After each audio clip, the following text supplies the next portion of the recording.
Bom dia, igreja. Como estamos todos? É esquisito, né? Eu dei um cumprimento diferente dessa vez, né? Eu também senti estranho. Então eu vou voltar. Bom dia, igreja. Graça e paz do nosso Senhor Jesus Cristo. Amém? Amém, amém. O pessoal responde melhor. Quando não está preparado é meio diferente.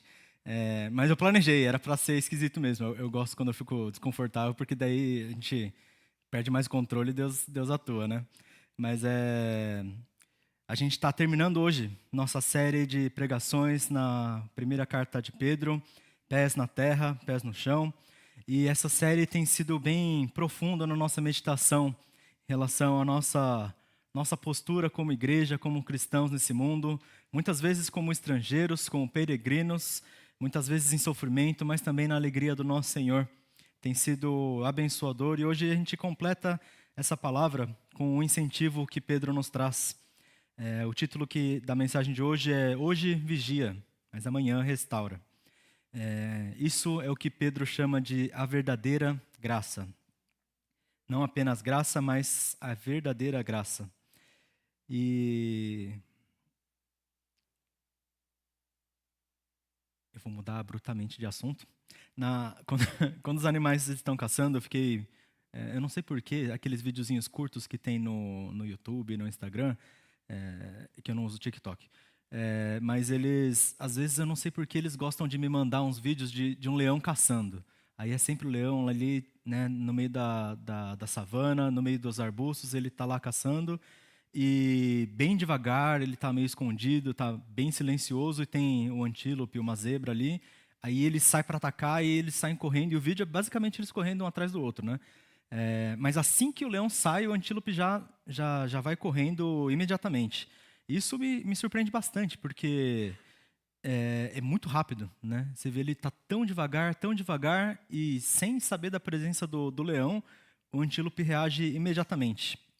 E isso me fez pensar um pouco, será que os reflexos dele são tão rápidos, né? Talvez está acostumado, né? Tem que estar sempre tendo que se proteger, mas além de ter muitos reflexos e conseguir reagir rapidamente, uma coisa que o pessoal que conhece os animais fala é que eles estão alertas, né? Por mais que eles estão se alimentando, por mais que eles estão lá num campo aberto, eles estão atentos, porque se precisar correr, tá tudo certo. Eu lembrei que logo antes de nascer o Noan, que veio hoje, né? O pessoal depois cumprimenta. Logo antes de nascer o Noan, Desk e Vitória estavam lá se preparando com o kitzinho para ir no hospital. Qualquer momento que nascesse, eles pegavam a mochilinha e saíam de casa, né? E aí, quando estourou a bolsa, eles estavam lá com a mochilinha pronta, né? Só não estava com a outra mochilinha pronta, então teve que arrumar de qualquer jeito. Mas ainda estavam atentos, né? Assim que começou, já conseguiram reagir rapidamente. Atenção, estar alertas é algo importante para que a gente possa reagir devidamente quando alguma coisa nos surpreende, quando alguma coisa também nos ataca. Então, por isso que quando o diabo ronda como leão, Pedro diz, nós também devemos estar alertas. Hoje a gente continua o texto que o pastor Joel começou na semana passada, alguns incentivos que Pedro traz, primeiro aos líderes da igreja, depois também aos jovens, e agora ele fala para todos nós também. E nós lemos lá em 1 Pedro capítulo 5, a partir do verso 8, o seguinte: Estejam alertas e vigiem. O diabo, o adversário de vocês, ronda como leão, rugindo e procurando a quem devorar. Resistam-lhe, permanecendo firmes na fé, sabendo que os irmãos que vocês têm em todo o mundo estão passando pelos mesmos sofrimentos. O Deus de toda graça, que os chamou para a sua glória eterna em Cristo Jesus, depois de terem sofrido por pouco tempo, os restaurará, os confirmará, os fortalecerá e os porá sobre firmes alicerces. A ele seja o poder pelos séculos. Amém. Com a ajuda de Silvano, a quem considero irmão fiel, escrevi resumidamente, encorajando-os e testemunhando que esta é a verdadeira graça de Deus. Mantenham-se firmes na graça de Deus. Aquela que está na Babilônia, também eleita, a igreja de Roma, envia saudações, e também Marcos, meu filho.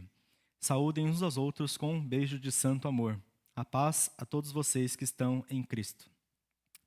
Pedro assim termina essa carta de incentivo, nos chamando a atenção primeiro, estarmos alertas e vigiar. Eu vou ler novamente o versículo 8 e 9.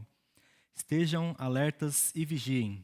O diabo, adversário de vocês, ronda como leão, rugindo e procurando a quem devorar. Resistam-lhe, permanecendo firmes na fé, sabendo que os irmãos que vocês têm em todo o mundo estão passando pelos mesmos sofrimentos. Já comentei outra vez que de vez em quando eu assisto, não sou muito de assistir esporte, né? Mas de vez em quando eu assisto o campeonato mundial de pega-pega, o único esporte que eu gosto. Parece brincadeira, mas é sério, né? Eles levam a sério, os esportistas fazem seus treinos, tem os técnicos, eles têm todas as reuniões de estratégia e daí eles vão lá e brincam de pega-pega, é mó legal.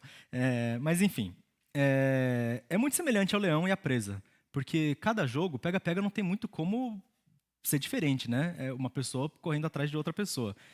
Então, só tem 1 minuto, mas nesse 1 minuto de jogo, eles têm que ficar extremamente atentos. Se a pessoa que está correndo para pegar está atenta para todos os movimentos daquele que está fugindo, aquele que está fugindo também está atento. E como é um campeonato e eles gravam, não tem muito como correr para qualquer lugar. Eles têm um campo também para jogar. E nesse campo, como é limitado o espaço, a pessoa, em vez de correr para fugir, ele tem que desviar o tempo todo. Ele sempre, o pegador sempre encontra, sempre alcança, mas a pessoa, estando atenta o suficiente, consegue desviar. Aqueles que perdem não são aqueles que são mais lentos, são aqueles que são desatentos. Se eles estão correndo pensando no caminho que eles vão andar, eles vão ser pegos. Eles têm que estar correndo pensando também em quem está atrás deles. E, semelhantemente, esse é o alerta que Pedro nos traz para vigiar, para sabermos que estamos nesse mundo diferente, no contexto que nós vivemos, estarmos preparados para o que tem ao nosso redor. Sabermos que o nosso ambiente, seguro que ele seja, também está cheio de outras coisas.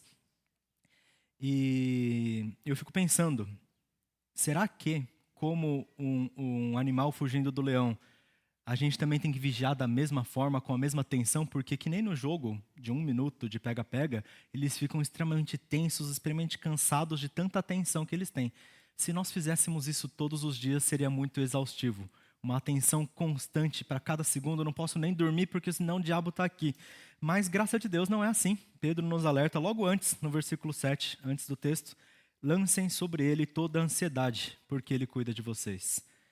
Então ele diz, lancem toda a ansiedade para Deus, porque Ele cuida de vocês e agora sim, estejam alertas e vigiem. Não com essa tensão nos nossos ombros, não que nem um animal que está desesperado pela sua vida, mas nós tranquilos, com paz no Senhor, estamos alertas. Então, começarmos por isso. Alertas, olhando aos nossos redores. O que está ao nosso redor? É o diabo que ronda, como o leão, andando no meio dos arbustos, se preparando para atacar, nós também preparados para responder. E aí nós vemos, lá Tiago também fala semelhante, portanto submetam-se a Deus, resistam ao diabo e ele fugirá de vocês. O diabo é o adversário que Pedro diz que ronda como leão, mas nós não somos simplesmente, não estamos sem cuidado nenhum, sem proteção, sem recursos para reagir. Tiago nos diz que se nós nos submetermos a Deus, nós poderemos resistir ao diabo e agora ele sim fugirá. Naqueles videozinhos de leão que eu assisto de vez em quando o leão não ataca um antílope. Às vezes ele vai atacar um hipopótamo, o que é engraçado, porque o hipopótamo é meio lento e a gente pensa, não vai ter como. O leão consegue ganhar de um hipopótamo facilmente, ele não vai conseguir fugir que nem o antílope. Mas daí o hipopótamo sai da água e ele começa a correr atrás do leão. Só que ele é tão grande e aterrorizante que o leão sai correndo de medo. Se o hipopótamo vira para o leão, ele foge. Ele sai lá com a cauda entre as pernas e dá no pé, porque senão ele já era para o leão. O hipopótamo realmente é muito mais forte. Então, eu fico pensando, se eu fosse um antílope no meio da savana, eu acho que eu ia fazer amizade com o hipopótamo, porque daí eu ia estar muito tranquilo. O hipopótamo não come antílope, né? Então, tá tranquilo. Porque, convenhamos, né? A gente não é tão forte por conta própria.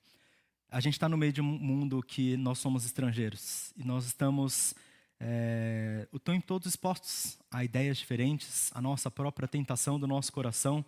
E nós não temos força. Nem como igreja, nem como indivíduos. Por conta própria, nós não temos força para vencer do leão. Se o leão ronda atrás de nós, nós temos que ficar o tempo todo alertas. Alguma hora a gente vai cansar. Alguma hora a nossa atenção vai ruir.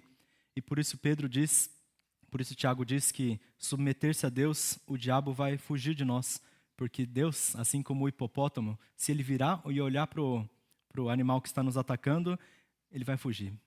De Deus ninguém ganha. Deus é tão mais forte que não precisa nem ser rápido e nem ser do jeito que a gente espera. Ele vai ganhar, certamente ele vai. Nós devemos estar alertas, sim, mas nós devemos estar alertas, tranquilos, sob o cuidado de Deus. Deus é bom. Pedro continua ainda no versículo 9. Resistam permanecendo firmes na fé, sabendo que os irmãos em todo o mundo estão passando por esses sofrimentos.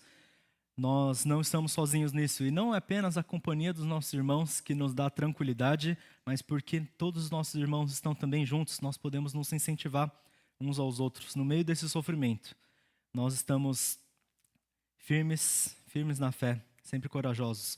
Uma coisa que eu achei interessante, quando eu estava lendo a carta, eu dei uma sensação de que pensei, nossa, será que é Paulo que está escrevendo? Porque ele termina muito parecido. E aí eu fui ver, Paulo também termina dizendo isso. Sejam vigilantes, firmes na fé, lá em 1 Coríntios capítulo 16. Sejam corajosos e sejam fortes. Esse era um alerta comum que eles davam ao pessoal da igreja.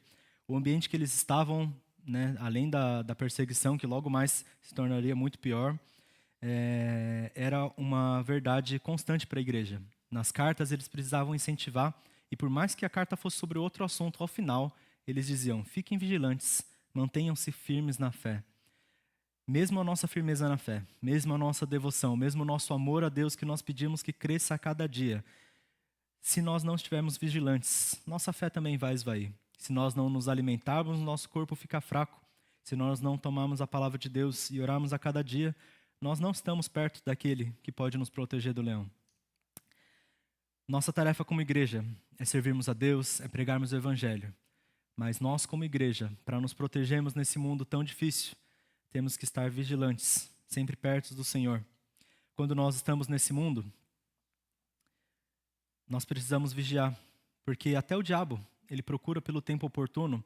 Na semana passada, o pastor Joel nos ensinou sobre a diferença desse tempo linear, do tempo cronológico e do tempo oportuno, um tempo específico que Deus costuma agir. Deus age no tempo certo. Se tem algo que Ele tem preparado, não é necessariamente agora ou daqui a 5 minutos. É no tempo específico, o melhor tempo para alguma coisa acontecer. Esse é o Kairos. Mas saiba que o diabo também espera pelo Kairos, o melhor tempo possível para atacar. Lá, Lucas nos lembra no texto sobre a tentação de Jesus, capítulo 4. Tendo terminado essas tentações, o diabo o deixou, até ocasião oportuna. O diabo perdeu miseravelmente de Jesus. Ele não hesitou nas tentações, ele passou por todas elas, não caiu em tentação alguma, respondeu com a palavra de Deus.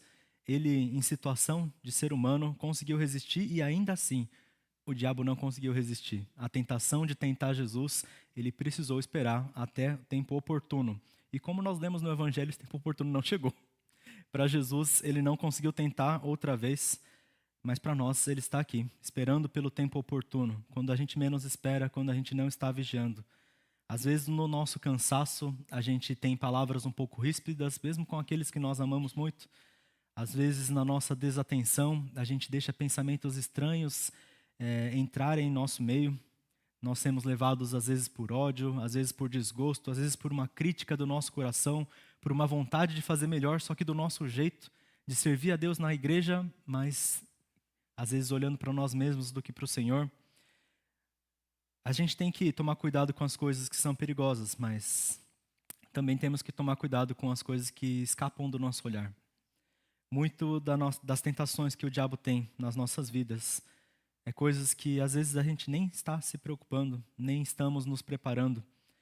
No meu dia a dia, eu percebi, essa semana eu passei junto com meus pais um tempinho, alguns dias, e fazia muito tempo que eu não passava mais de um dia na casa dos meus pais. Eu achei esquisito. E foi muito bom, porque eu não tinha como gastar algum tempo com meus pensamentos. E enquanto eu precisava pensar em me preparar para algumas coisas, o tempo todo que a gente conversava, meus pais também são pastores, a gente acaba falando do ministério também, então a gente só fala de Jesus. É interessante, né? Mesmo quando a gente vai falar alguma coisa do dia a dia, é só de Jesus. E eu percebi que mesmo essas outras coisas começavam a se tornar menores, porque o tempo todo a gente estava cercado por coisas boas. Na nossa vida de fé, a gente precisa ser dessa forma. Esse é o vigiar que Pedro fala, não simplesmente nossos olhos abertos, mas como igreja, conversarmos uns com os outros, procurarmos o bem uns dos outros. Ele diz no finalzinho desse daí, cumprimentem a todos com a paz do Senhor, com esse beijo santo. Nós cuidarmos e buscarmos o interesse uns dos outros, como Paulo diz em outros lugares também, é esse estar atento e vigiar, porque nós podemos cuidar uns dos outros também. Podemos estarmos juntos, e mesmo quando o tempo oportuno chegar, o tempo oportuno ruim, nós estaremos firmes em Deus. E esse ciclo de cansaço, de tentação e de atenção, ele termina. Pedro, ele continua a carta dizendo no versículo 10, o Deus de toda graça, que o chamou para a sua glória eterna em Cristo Jesus, depois de terem sofrido por pouco tempo, os restaurará, os confirmará, os fortalecerá e porá sobre firmes alicerces. A ele seja o poder pelos séculos. Amém. Nós somos chamados para viver a glória eterna em Jesus. Isso é uma alegria, porque depois de passar 5 capítulos falando sobre vocês vão passar por sofrimentos, a vida está difícil, o ambiente ao seu redor é complicado. O nosso cooperador, Daisuke, ele comentou outro dia na última pregação que ele foi trazer, ele falou, como que eu faço para não repetir o que o pastor João falou a semana passada? Porque o assunto é o mesmo. E eu pensei a mesma coisa. Todas as pregações nesses últimos meses, o assunto tem sido o mesmo. E é graça de Deus, porque a gente não consegue mais usar da criatividade nessas horas. A gente tem que esperar Deus o que você tem para falar. Se o assunto é o mesmo e se é a direção do Senhor, certamente vai vir algo bom. E nós percebemos que no mesmo tema, nós temos várias coisas que nós precisamos viver. No mesmo sofrimento que Pedro fala, temos várias coisas. Mas dentre todo esse sofrimento contínuo, tem um ponto de final. Ele não termina a carta dizendo, então a gente sofre e a gente é perseguido, e essa é a vida do cristão. A vida do cristão termina em restauração, e é assim que Jesus Cristo nos chama. Ele diz que nos chamou para essa glória eterna. E depois de pouco tempo, Pedro diz, nós seremos por ele restaurados, confirmados e fortalecidos. E essas 3 coisas aqui são importantes. Depois de cansados, de uma longa tempo de vigia, de um longo tempo de sofrimento, ele chegará. E a primeira coisa que ele vai fazer, nos restaurar. Nós sermos restaurados para a glória dele, estarmos diante do Senhor, descansados, plenos, glorificados, mas ele também confirmará. Não apenas restaurados de toda essa dificuldade, todas as dúvidas, todas as direções, tudo será confirmado. Deus nos chama, Deus nos leva, Deus nos traz. Nós não sabemos o tempo e a hora, está escrito. Nós não sabemos como serão as aflições nos últimos dias. Nós não sabemos como Jesus vai chegar. Mas quando ele chegar, ele vai confirmar a sua igreja. E a direção que às vezes a gente não sabe o próximo passo, ele certamente nos vai trazer e nos fortalecerá para que nós possamos passar por sobre firmes alicerces. Lá no Salmo 127, está escrito o seguinte, se o Senhor não for o construtor da casa, inútil será o trabalho dos construtores. Se o Senhor não vigiar a cidade, inútil será a vigília da sentinela. Se o Senhor não estiver vigiando, a nossa vigia não fará sentido algum. Mas da mesma forma, se o Senhor não nos fortalecer, se não for Ele o construtor dessa casa, inútil será a nossa construção. Nós, como igreja, temos muito trabalho, temos muitas tarefas, temos muitas coisas como igreja e como indivíduos também, cada um nas suas atividades. Então, que nós possamos construir, sendo fortalecidos por Deus, sabendo que Ele é aquele que traz a sua igreja em edificação. O Senhor é bom e Ele está conosco sempre presente. Nós temos a confiança de que Ele nos restaurará no futuro, mas certamente a cada dia Ele também nos restaura. Deus é Deus conosco, hoje, a cada momento, como a gente comentou antes, nessas formas que o grego nos traz de tempo. Se a cada segundo Deus está conosco, cronologicamente, no tempo certo Ele está conosco, no tempo oportuno, no kairos. Mas a Bíblia nos traz um terceiro termo em grego para tempo. E esse termo é diferente dos outros. O tempo cronológico nós conseguimos medir, ele é métrico. A gente tem agora, aliás, agora não, a gente tem 10h42, 10h43 e assim por diante. O tempo kairos, a gente pode falar um tempo específico, agora, amanhã, o meu aniversário. Esses são tempos com não necessariamente uma data específica, mas com um horário específico. mas com uma ocasião oportuna. Já a terceira forma de tempo, aion, é eras, é um tempo indefinido, indeterminado, que não tem fim, não é linear especificamente, não é pontual apenas, é eterno. Eternidade. Maior do que qualquer ser humano possa experimentar. A gente experimenta o Cronos. A cada segundo a gente experimenta Kairos quando algo específico acontece. O ser humano é impossível experimentar a eternidade, pelo menos por conta própria. Nenhum ser humano vivo agora experimentou a eternidade ou uma era sequer que seja da história. A gente experimenta uma parte, a gente não sabe como foi antes, apenas relatos. A gente não sabe como vai ser depois, apenas expectativas. Mas no Senhor nós podemos ser fortalecidos, porque Ele é o Senhor que tem o poder pelos séculos. Essa palavra séculos que a tradução da Nova Versão nos trouxe é a palavra aion, pela eternidade, por todas as eras que vieram e que hão de vir. O nosso Deus é aquele que nos chama para uma glória eterna. Nós estamos sofrendo, isso tem um propósito específico. Nós não sofremos por motivo nenhum. Eu ia falar, a gente não sofre de graça, mas a gente sofre por graça, né? A gente não sofre sem motivo. E a gente não é restaurado sem motivo. Isso tudo aponta para a glória de Deus. É tudo sobre isso. A carta de Pedro não é só para nos trazer um conforto no meio do nosso sofrimento. Ele não está apenas consolando a sua igreja, e ele não está apenas incentivando depois. Ele diz que o alvo final dessas coisas é a graça de Deus, é a glória de Deus. Nós somos chamados para a glória eterna de Deus, e a Ele seja o poder pelos séculos.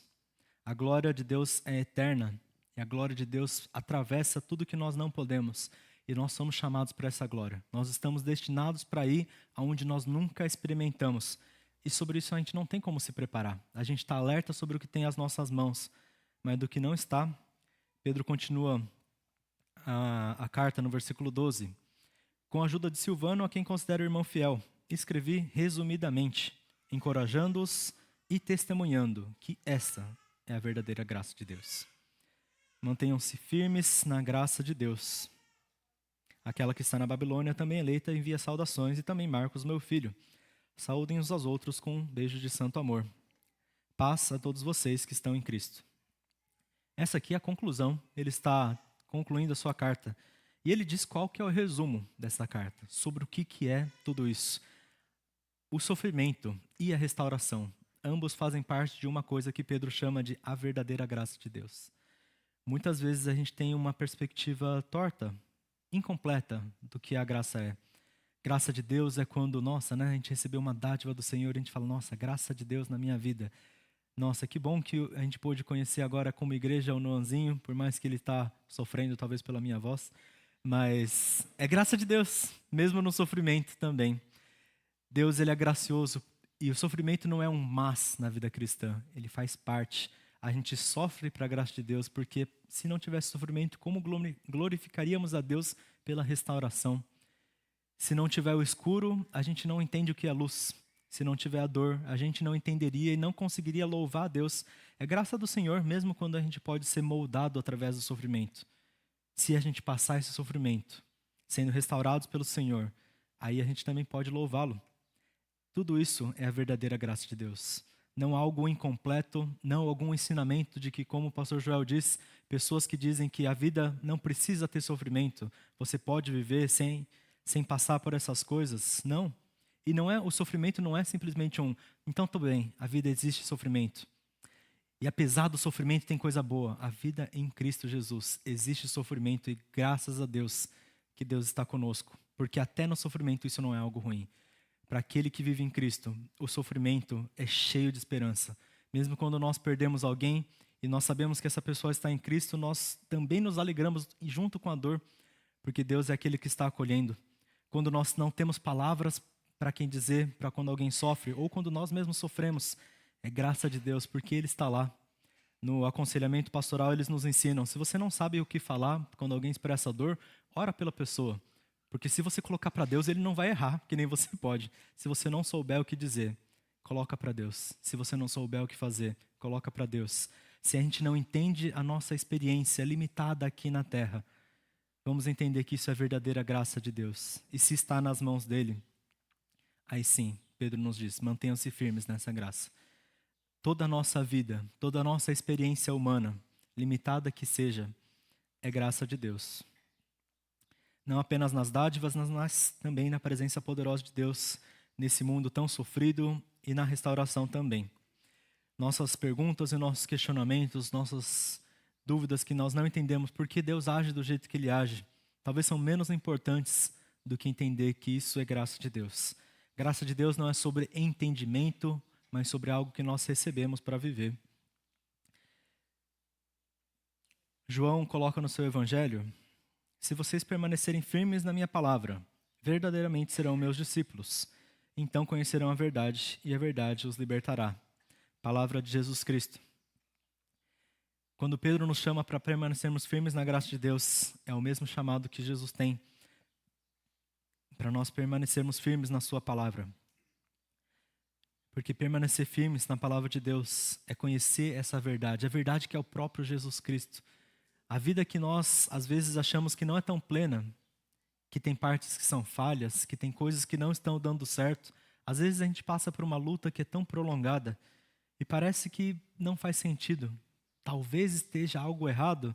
Em Deus a gente encontra a resolução, a gente encontra propósito. Às vezes não é explicação, propósito.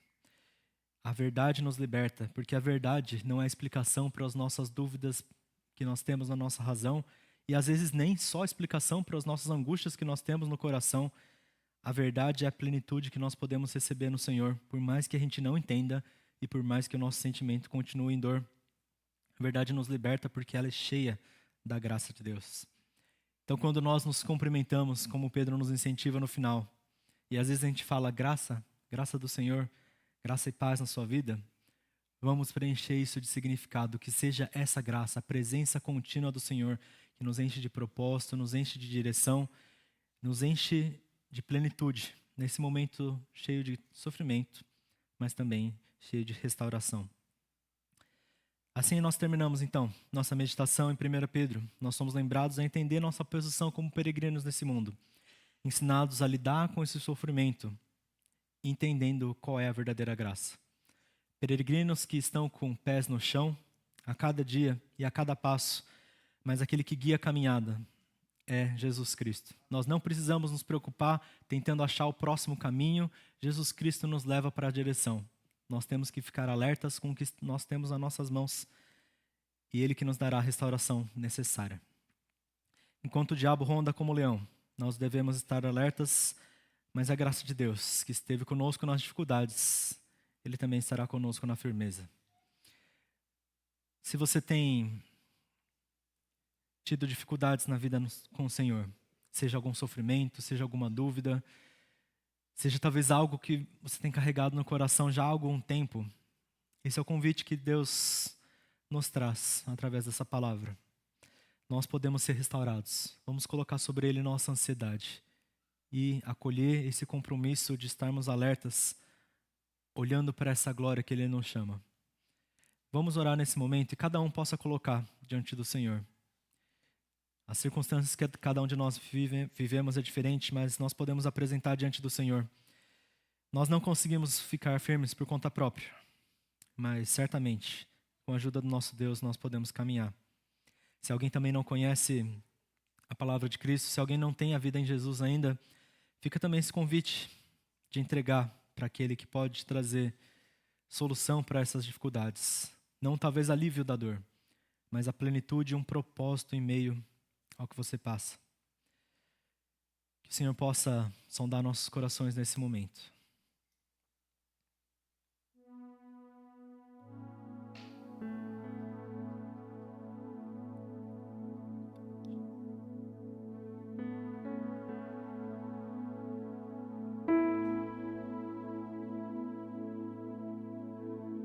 Coloca diante do Senhor a sua vida.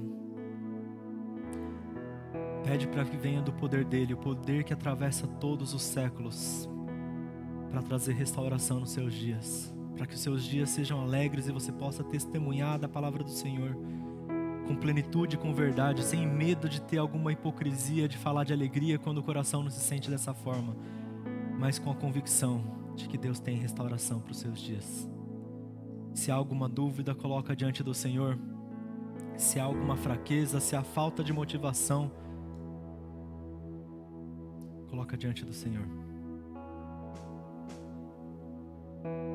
Senhor Santo Deus, nós oramos ao Senhor, que é o único que compreende todos os aspectos do nosso coração, das nossas dores, das nossas dúvidas, das nossas incoerências, das nossas incapacidades, das falhas da Tua igreja.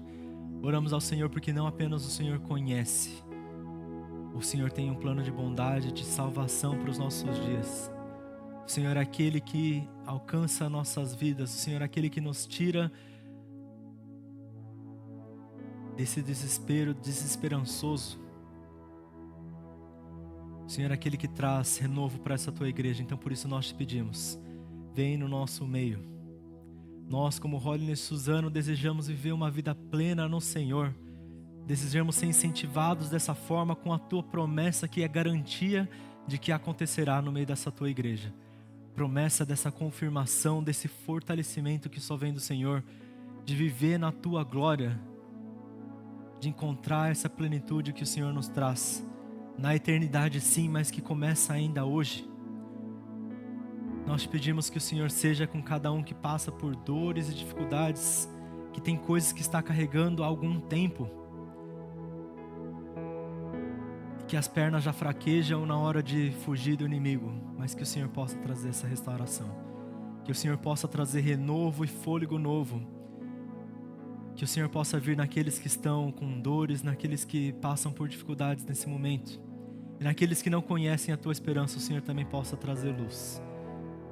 Nós oramos confiando no Senhor, te pedimos em nome de Jesus Cristo. Amém.